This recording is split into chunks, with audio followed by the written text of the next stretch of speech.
로마의 대표적인 문화는 목욕하는 것입니다. 그들은 왜 늘 씻는 것에 관심이 많았을까요? 우리나라 문헌 가운데 제일 먼저 등장하는 목욕은 박혁거세입니다. 박혁거세가 태어나자 사람들이 동천에서 그를 씻겼다라고 표현할 때 씻는다라고 하는 단어가 문헌에 제일 먼저 등장합니다. 씻는다라고 하는 것은 어떤 사람에게는 거룩이 되기도 하고 어떤 사람에게는 오히려 타락이라고 하는 것이 되기도 했습니다. 로마 황제가 어느 날 목욕탕에서 은퇴한 태역 군인의 귀족을 만나게 됩니다. 목욕탕에서 혼자 가장 하기 힘든 것은 등을 미는 거죠. 태역한 군인은 부하나 노예가 없기 때문에 벽에다가 등을 밀고 있었습니다. 황제가 그 모습을 보고 민망히 여기시고 장군이 퇴역한 이후에 등을 밀어줄 사람 하나 없다는 것 때문에 부하와 돈을 내려서 그를 격려하고 하사했습니다. 이 소식을 들은 수많은 퇴역 장군들이 황제 옆에 모욕하러 몰려들기 시작했습니다. 부하를 얻을까요? 돈을 얻을까요? 수많은 사람들이 등에다가 벽에다가 자기 등을 밀고 있었습니다. 황제가 이렇게 표현합니다. 줄을 서시오. 그리고 앞사람의 등을 밀어주어라 이야기하죠. 그가 14대 황제 하드리아누스라고 하는 황제였습니다. 중세 수도사들은 로마의 타락한 목욕 문화를 거부했습니다. 씻는다라고 하는 것이 오히려 타락처럼 보였죠. 수염을 깎지 않았습니다. 머리를 깎지 아니하고 씻지 않는 것이 경건이라고 표현했습니다. 씻지 아니하고 자연 그대로 더러움으로 살아가는 것이 오히려 마음을 깨끗하게 한다라고 생각하고 씻지 않음으로 자기의 경건을 지켜가기도 했습니다. 그러다가 페스트라고 하는 지독한 질병을 만나면서 다시 씻기 시작하죠. 로마의 목욕탕을 거부한 유대인들은 자기들만이 씻는 또 다른 정결례를 행하는 목욕탕을 가졌는데 그것이 미크베라고 하는 것이었습니다. 거기서 씻어야만 정결해질 수 있었습니다. 미크베에 들어가서 자기를 정결하게 할 만한 목욕탕이 없는 사람들은 세례 요한에게 요단강에서 세례를 받았습니다. 오늘은 사순절 첫 번째 주일입니다.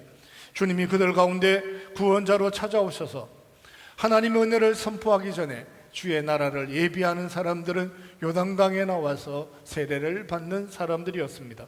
오늘은 그들 속에 역사하신 하나님의 은혜를 찾아보려고 합니다. 7절 말씀을 다시 한번 보시기 바랍니다. 요한이 많은 바리새인들과 같이 봅시다. 시작. 요한이 많은 바리새인들과 사두개인들이 세례 베푸는 대로 오는 것을 보고 이르되 독사의 자식들아 누가 너희를 가르쳐 임박한 진노를 피하라 하더냐. 요한이 주의 길을 예비하면서 광야에서 외친 것은 회개하라 천국이 가까웠다 하는 언어였습니다. 회개하고 천국을 준비하라 하는 것이죠. 그것이 요한의 사명이기도 했습니다. 수많은 사람들이 요단강으로 나와서 세례를 받았습니다. 그들은 임박한 천국을 준비하는 사람들이었습니다. 세례 요한이 광야에서 외치는 소리, 회개하라 천국이 가까워졌다라고 하는 이야기는 아람어로 외치는 언어였습니다. 예수님이 사셨던 당대의 언어가 아람어였죠.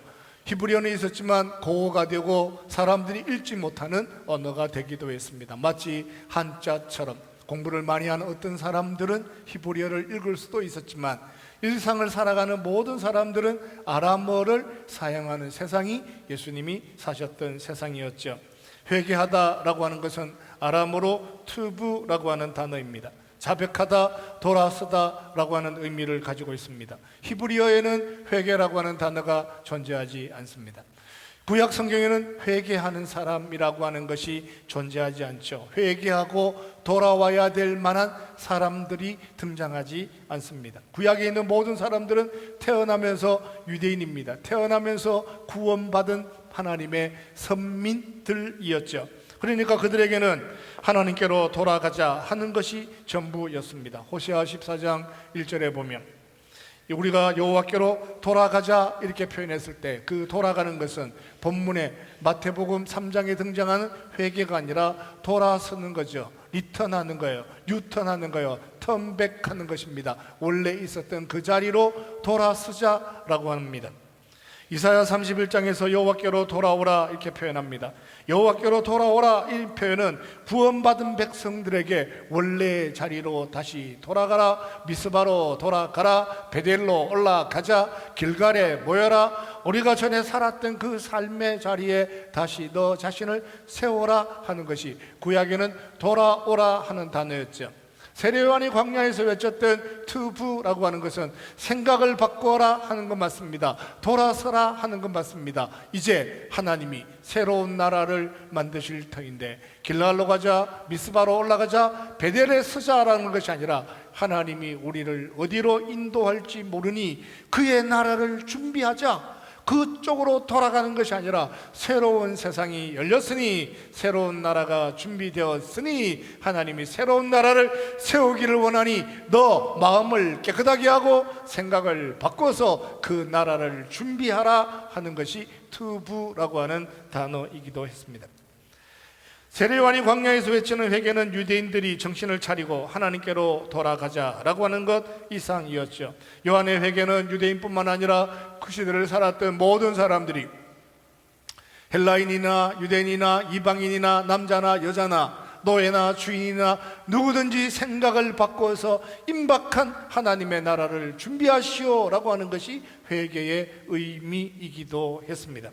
하나님의 나라가 임하면 새로운 구원의 세상이 옵니다. 유대인만, 레위지파만, 유다지파만 살아가는 세상이 아니라 이방 땅에 태어난 삶이랄지라도, 노예로 종으로 살아왔다 할지라도, 히브리어 읽을 줄 모르는 삶이 되었다 할지라도 그가 우리 가운데 찾아오시면 그로 인하여 이루실 구원에 대하여 소망하는 사람이 되어라 하는 것이 요한의 이야기였습니다. 그러니까 요한의 이야기를 들으면서 가장 이해하기 어려웠던 사람들, 그들이 누구였겠어요? 그들은 이미 자기가 천국에 산다, 이미 나는 하나님의 백성이 되었다라고 생각하고 살아가는 사람들이죠. 그들은 임박한 천국을 준비해야만 합니다. 생각을 바꿔야 합니다. 지금까지 자기가 생각하고 살았던 세상에서 새롭게 임하는 나라를 준비하고 살아야 합니다. 많은 사람들이 요한의 이야기를 듣고 광야로 나왔습니다. 그분이 오시면, 메시아가 우리 가운데 임하시면, 예수님이 우리 가운데 찾아오시면 새로운 나라가 될 것에 대하여 꿈꾸는 사람들, 미래를 향하여 자기 인생의 새로운 삶을 던지기를 원하는 사람들이 광야에서 세례를 받았죠. 많은 사람들이 광야에 나와서 세례를 받았습니다. 마음을 새롭게 하고 생각을 전환하고 지금까지 알고 있었던 모든 것을 배설물로 버려서라도, 그 모든 것들을 배설물로 버려서라도 새로운 구원이 있다면 천국에, 임박한 천국에 들어가기를 소원하는 것이 그들의 간절한 소원이기도 했습니다. 그런데 오늘 본문에 보면 그것이 두려운 사람들이 있었습니다. 바리새인과 사두개인들이었습니다. 그들은 광야에 나왔지만 요한의 세례를 받지 않았죠. 광야에 나왔지만 요단의 세례를 거부하고 살았던 이유는 미베크라고 하는 목욕탕이 따로 있었기 때문이죠. 정결례라고 표현하기도 합니다. 더러워지기만 하면 씻었습니다. 죄에 노출되기만 하면 씻는 거예요. 결혼식을 할 때도, 성전에 올라갈 때에도, 잘못된 생각을 하고 난 다음에도 미베크에 가서 씻으면 정결하게 되는 삶을 살아갑니다. 집안에 있는 어떤 식기라도, 밥그릇이라도, 숟가락이라도 부정을 타면 그 물에 담그어서 날마다 깨끗하게 정하게 정결하게 되는 삶을 살아가기도 합니다. 그들에게 있어서 제일 이해하기 어려운 단어가 있다면 그것은 회개한다 하는 언어였습니다. 회개한다는 것은 생각을 바꾼다, 지금까지 살아왔던 삶의 습관을 떠난다라고 하는 것인데, 자기들이 지금까지 살아온 삶은 그 자리를 끝까지 지켜야 되는, 끝까지 길가를 지켜야 되고 끝까지 베델을 지켜야 되는 삶을 평생 살았는데, 정결하게 하기 원하면 미베크에 가서 씻음으로 깨끗하게 하고 어떤 부정도 어떤 더러움도 허용하지 않는 깨끗한 삶을 평생 살았는데, 지금 생각을 바꿔서 도대체 어디로 가야 된단 말이냐, 지금 생각을 바꿔야 하는 이유가 무엇이냐라고 물어보면 그 생각을 바꿔야 하는 이유를 찾는 것이 유대인에게는 가장 어려운 질문이 되기도 했습니다. 이방인들은 지금이라도 생각을 바꾸어서 돌아서는 게 쉽죠. 어제까지만 하더라도 이방신에게 절하고 살았습니다. 이방신을 숭배하고 살았습니다. 오늘 생각을 바꾸고 다시는 그 이방신전에 가지 않으면 되는 거예요. 어제까지 제사를 지냈어요. 오늘 제사를 안 지내면 되는 거예요. 어제까지 더럽게 살았어요. 오늘 깨끗하면 되는 거예요. 도둑질 했습니까? 도둑질 하지 않으면 되는 거예요. 사기를 쳤습니까? 사기치지 않으면 되는 거예요. 그런데 유대인이 살아가는 바리새인과 사두개인이 살아가는 삶의 가장 어려운 문제가 뭐냐면 죄를 짓지 않았다라고 하는 거예요. 이방신에게 절하지 않았다라고 하는 거예요. 어떤 더러운 것도 행하지 않는 삶을 평생 살았다라고 하는 것이 그들에게는 가장 힘든 일이 되기도 했습니다. 이방인으로 살았다면 회개가 쉽습니다. 우상에게 절했다는 것이 너무 분명합니다. 제사 지냈다는 거 그만두고 예배하면 되죠. 제사 지내다가 추도 예배 드리면 바뀐 거예요. 생각이 바뀌었을 뿐만 아니라 삶이 바뀐 거예요. 그 어릴 때부터 살았던 그 삶은, 어릴 때부터 추도 예배를 드렸던 삶은 어떻게 살아야 할까요? 하는 것이 고민인 것처럼 죄에 대하여 용서를 구하고 다시 우상에게 절하지 않는 삶, 작정하고 세례를 받으면 새로운 삶이 되기도 하는데, 오늘 본문에 등장하는 바리새인들의 가장 큰 약점은 죄를 짓지 않았다라고 하는 것이 자기 인생의 약점입니다. 어떻게 살다가 보니까 죄 안 지은 것이 너무 큰 고통인 거예요. 당시에 예루살렘의 인구가 약 8만에서 10만 정도 인구가 되는데, 그들 중에는 약 2,000명 정도의 바리새인들이 있었습니다. 그러니까 목사님 한 10,000명 정도 있는데, 종교인이 한 10,000명 정도 되는데, 그 중에 특별하게 한 2,000명 정도가 탁월하게 죄 안 짓고 뭐 거짓말하지 않고 도둑질하지 않고 살아가는 삶을 꿈꾸고 살아가는 바리새인들이 한 2,000명 되는 거예요. 정결하다라고 생각해요. 그들은 스스로 생각하기를 일반 사람들보다 훨씬 더 엄격한 율법을 가지고 철저하게 살아갑니다. 일부일체, 일부일처. 아내는 한 명이다, 끝까지 지켰습니다. 간음한 적이 없습니다. 철저하게 도둑질한 적 없습니다. 인생을 살았습니다. 만약에 간음하면 돌로 쳐서 사람을 죽였습니다. 그러니까 바리새인들 중에는 간음한 사람이 없는 거죠. 그게 무슨 말이냐면, 만약에 누군가가 간음했다 그러면 돌에 맞아 죽었기 때문에 지금 2,000명 중에는 간음한 사람이 없는 거예요. 누군가가 도둑질을 한 사람이 있긴 있었다. 2,000명 중에 1%, 한 20명이 엉터리 같아서 도둑질을 했다라고 생각하면 도둑질을 할 수도 있지만, 만약에 도둑질을 하면 바로 파면되거나 바리새인 공동체에서 쫓겨났기 때문에 지금 당장 2,000명으로 살아가는 이 바리새인에게는 그런 사람이 없다라고 하는 거예요. 제가 중국에서 언젠가 복음을 전하게 되었는데, 중국에서 가장 힘든 것이 그런 것이었어요. 공산당 당원이었거든요. 제가 이렇게 표현합니다. 모든 사람이 죄를 범하였으면 하나님의 옆에 영광을 이루지 못하였습니다. 선생님, 모든 사람은 죄인입니다. 이렇게 설명했을 때 그분이 저에게 이렇게 얘기를 해요. 한국에서 오신 선생님 잘 모르시는 모양인데, 중국에서 당원이라고 하는 것은 죄가 없다는 겁니다. 무슨 말이냐면, 오늘이라도 죄를 짓거나 뇌물을 받거나 뭐 잘못을 하게 되면 당장 당원이 취소되고 당원증을 반납해야 되는데, 지금도 당원으로 있다는 얘기는 한 번도 죄 짓지 않았다는 겁니다. 죄가 없었기 때문에 지금도 제가 당원으로 있는 겁니다 라고 설명을 하는 거예요. 바리새인들도 그런 생각이에요. 지금 사두개인과 바리새인들이 요한의 세례를 멀리서 지켜보면서도 표현하는 게 뭐냐 하면, 죄가 있었다면 물로 씻는 것이지만 평생을 살아가는 동안 죄 한 번 짓지 않고 살았는데 내가 물로 씻어야 할 이유가 있을까? 회개를 해야 될 이유가 있을까? 물어보면 그것이 답하기 가장 힘들었다라고 하는 것이 바리새인들이 살아가는 삶의 모습이기도 합니다. 파면되면 바리새인이 아닙니다. 반대로 지금이라도 바리새인이라고 하는 것은 파면될 만한 어떤 일도 해본 적이 없다라고 하는 것이 그들에게는 자랑이 되기도 하죠. 지금 여기 서 있는 사람은 죄가 없습니다. 간음했다면 이미 돌에 맞아 죽었겠죠. 이들은 천국을 준비하는 것이 어려웠습니다. 아무리 생각을 해봐도 지금 살아가는 삶의 방법을 돌아서서 또 어떻게 살아야 되느냐라고 물었을 때 답이 없는 거예요. 지금까지 가장 깨끗하게, 가장 거룩하게, 가장 경건하게 살아왔는데, 이제 여기서 생각을 돌이켜서 지금까지 살아온 삶의 습관이 가장 경건한 거고 지금까지 해온 것이 가장 거룩한 것인데, 이제 생각을 바꿔서 또 무엇인가를 해야 된다. 회개하라. 하나님의 나라가 가까워졌으니 무엇인가를 준비하라 얘기했을 때 가장 힘든 것이, 어렵고 힘든 것이 믿음으로 살아가는 삶이 될 수밖에 없었죠.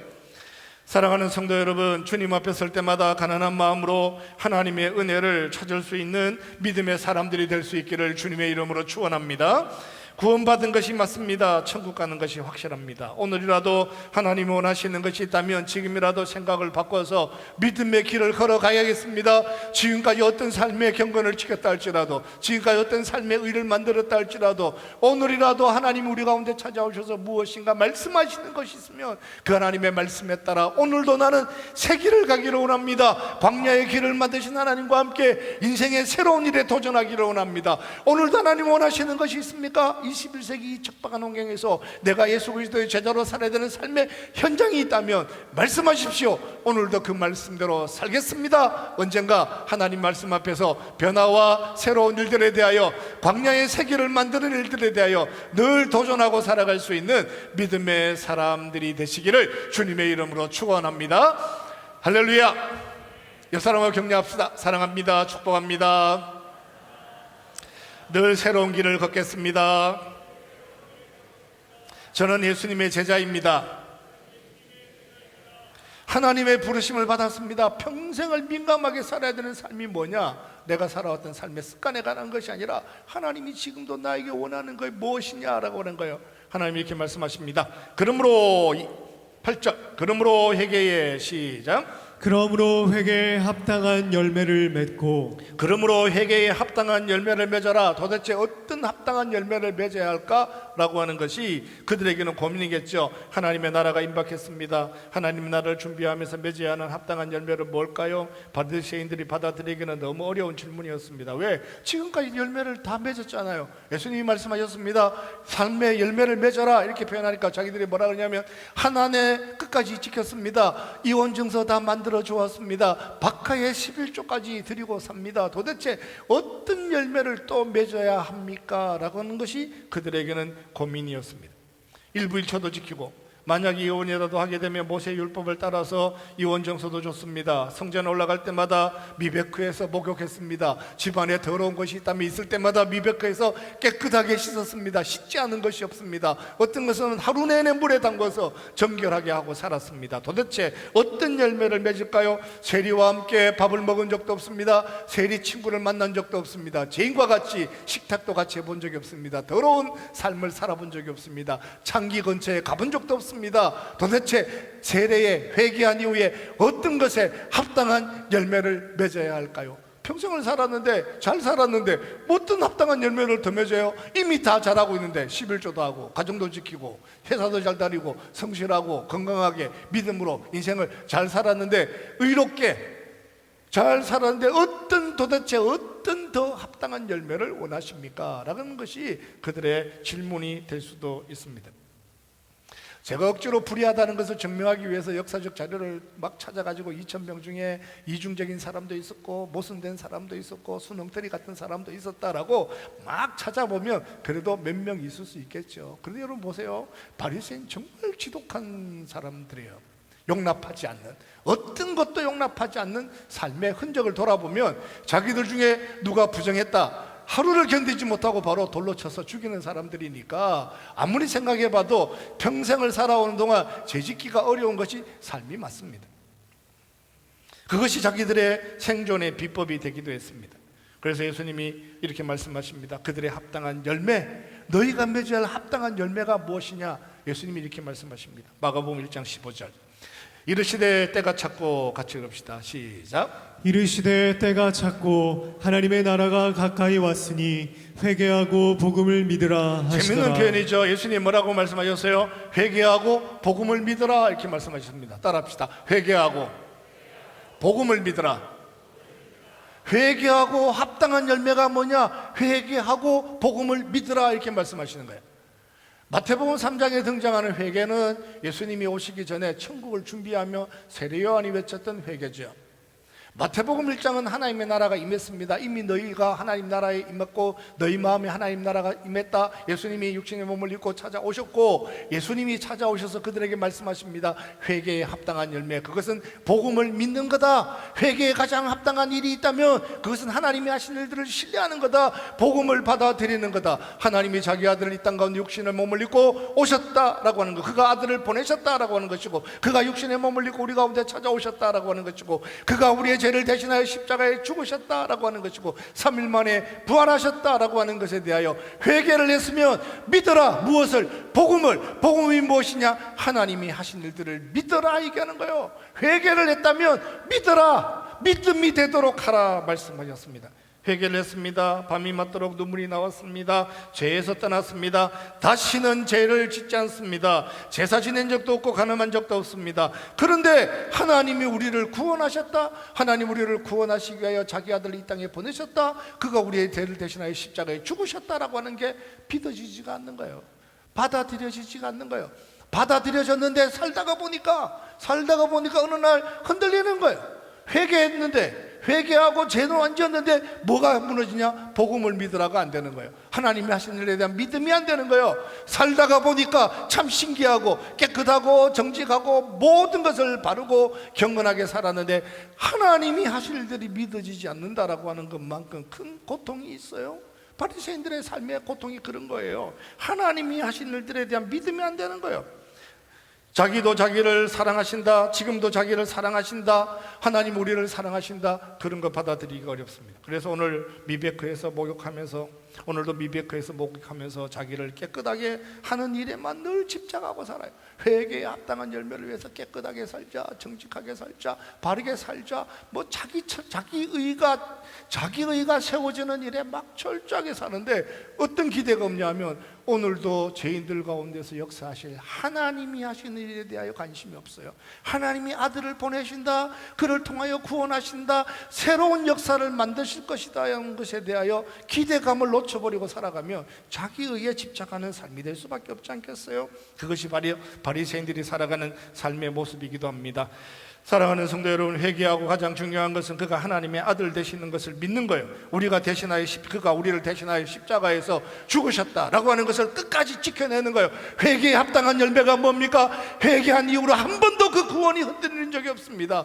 회개에 합당한 열매가 뭡니까? 세상이 온갖 조롱을 하더라도 예수 그리스도 그가 나의 주인이시다는 것을 잊어버린 적이 없습니다. 세상이 아무리 비바람 부는 풍랑 부는 세상을 만나도 회개에 합당한 열매, 10년이 지나고 20년 지나고 30년 지났는데 가장 합당한 열매는 오늘이라도 이 세상을 떠난다면 천국에서 눈뜰 것에 대해서 양보한 적이 없습니다. 이 복음의 역사에 대해서 흔들린 적 없는 삶을 살아가는 것, 그것이 회개한 사람들이 살아가는 합당한 믿음의 열매라고 말씀합니다. 사랑하는 형제자매 여러분, 주님 오시는 그날까지 우리를 위하여 자기 자신을 십자가에 내어주신 하나님의 아들 복음을 믿는 일에서 끝까지 승리하는 은혜의 사람들이 되시기를 주님의 이름으로 축원합니다.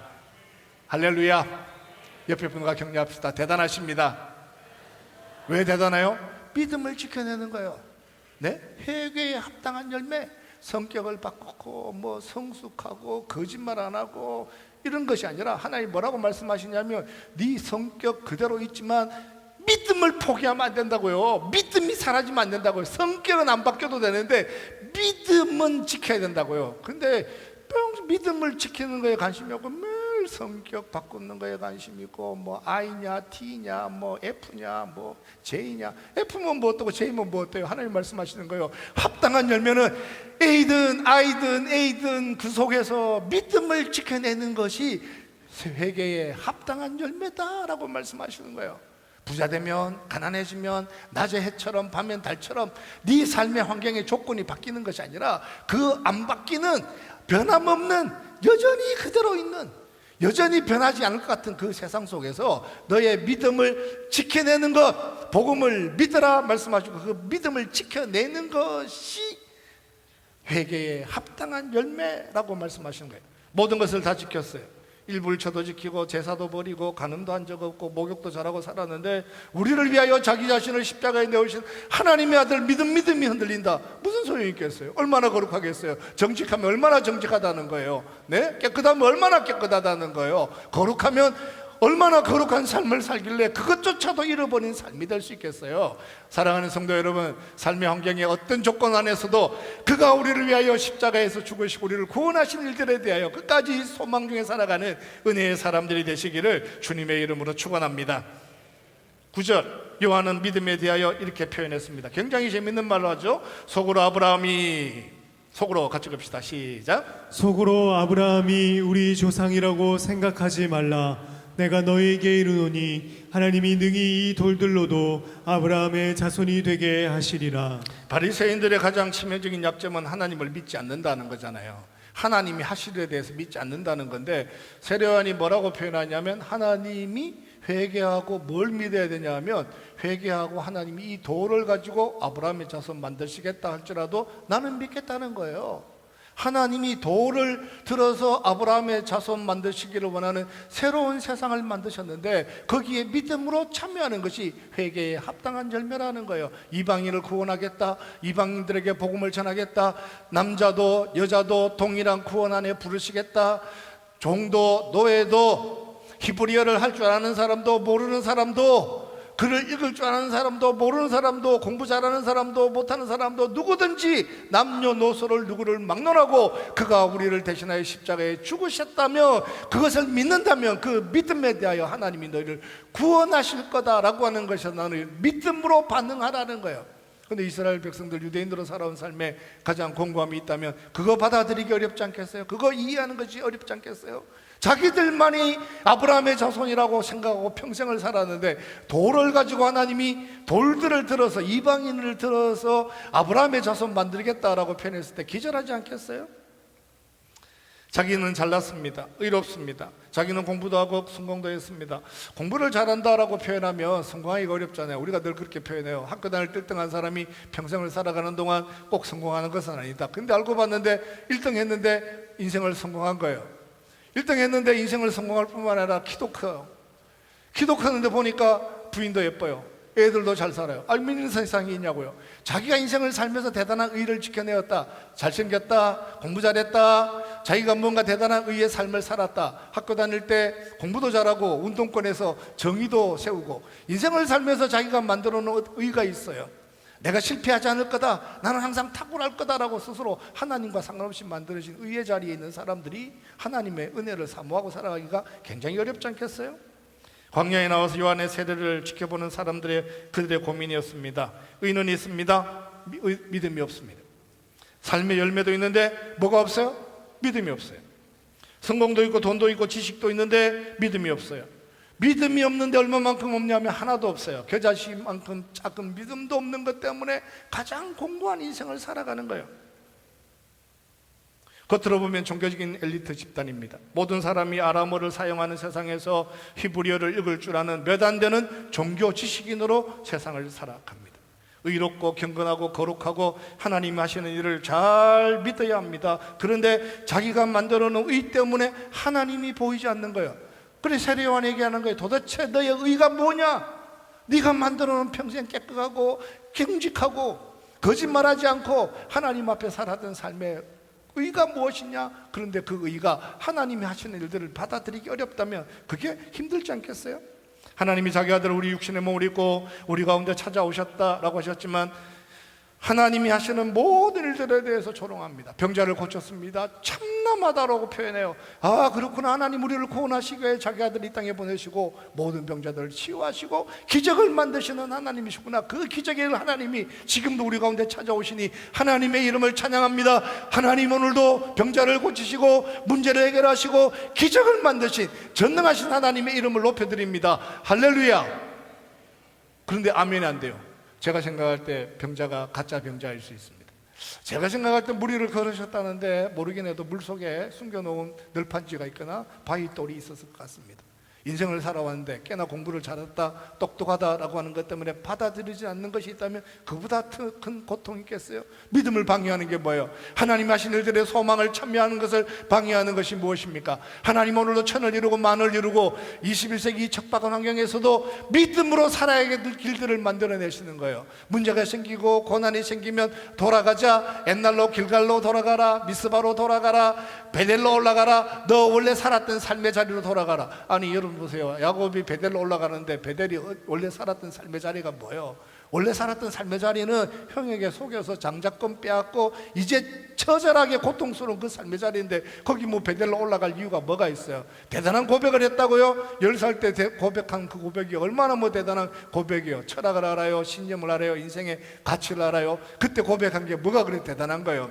그때 믿기로 생각했는데, 그때 회개했는데, 회개하고 10년이 지나고 20년이 지나고 30년이 지나고 인생이 50년이 지나서 나이 60이 되고 인생의 자리를 지켜보니까 그때보다 지금까지 인도하신 하나님의 내가 너무 놀랐고, 지금이라도 내 삶에 개입하시고 참여하셔서 하나님 새 일을 이루시기를 원한다면 세상을 등지고 하나님 원하시는 일에 믿음으로 참여하겠습니다. 오늘도 돌을 들어서 하나님 백성 만드시기를 원하신다면 제가 그 돌이라도 가슴에 품고 기도하고 살겠습니다. 아버지를 구원하라고요, 삼촌을 구원하라고요, 동네에 있는 그 아저씨를 구원하라고요, 그 아저씨를 가슴에 품으라고요, 친구를 태신자로 삼으라고요, 조카를 가슴에 품으라고요. 불가능한 것처럼 돌이 아브라함의 자손 되는 게 더 쉽지 그 사람 예수 믿는 게 더 어렵습니다 느껴지는 그 삶의 자리에 놓여진다 할지라도, 그런 삶이 너로 하여금 가슴을 아프게 한다 할지라도 오늘도 하나님이 그 영혼을 사랑하신다는 걸 생각하면,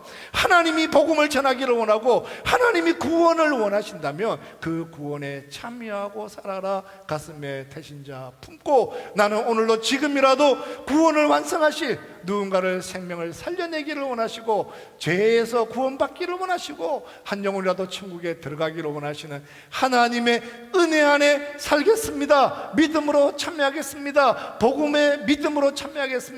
회개에 합당한 열매, 가장 큰 믿음으로 하나님의 꿈에 참여하기를 원하는 것, 그것이 믿음의 회개에 합당한 열매라고 말씀했습니다.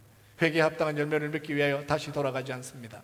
앞으로 가는데 유턴하는 것이 아니라 앞으로 가는데 하나님 어떻게 방향을 바꿀지, 이렇게 바꾸시기도 하고 이렇게 바꾸시기도 하고, 어떻게 하나님이 방향을 바꾸든지 하나님과 함께 동행하며 21세기 이 척박한 환경 안에서도 여전히 복음을 선포하고 누군가를 가슴에 품고 영혼을 사랑하고 구원하는 일에 믿음의 길을 걸어가는 저와 여러분의 삶의 현장이 될 수 있기를 주님의 이름으로 축원합니다.